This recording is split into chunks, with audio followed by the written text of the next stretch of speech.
South Texas heat is making area ranchers concerned about their livestock. Yeah, many are struggling with the drought, leading some to consider reducing the number of cattle they carry. Roland Rodriguez is out near, I believe that's out near Taft this morning. And Roland, that lack of rain has got to be affecting the food supply.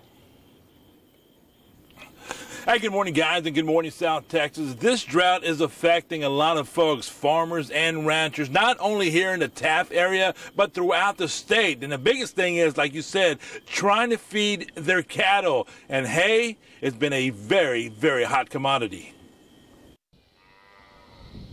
The year 2011 had one of the most intense droughts in Texas. Now some cattle ranchers in the coastal bend are beginning to worry that they're seeing indicators of conditions that may rival 2011. And that is not good news when they are trying to feed their cattle. A lot of people are looking for hay, trying to find hay, and it's not out there to be had.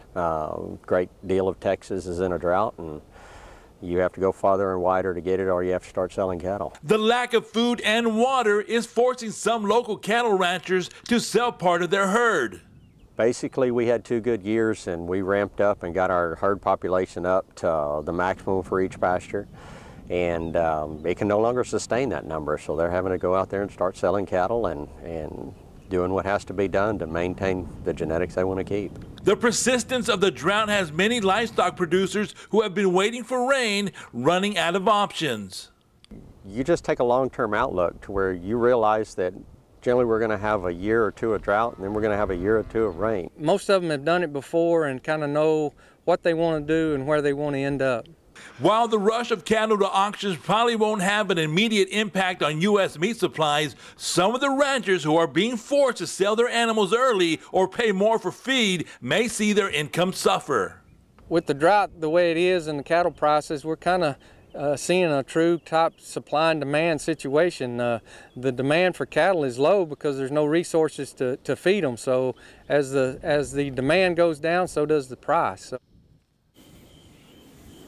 Here's some interesting numbers. Last year, a bale of hay cost about $40. Right now, it's going anywhere from $70 to $100. And as far as the cattle goes, a few months ago, you were selling a cow for about $1,800. Now it's going for $800. And ranchers tell me that in a few months, if we don't get any rain, their cattle could go as low as $400. Guys.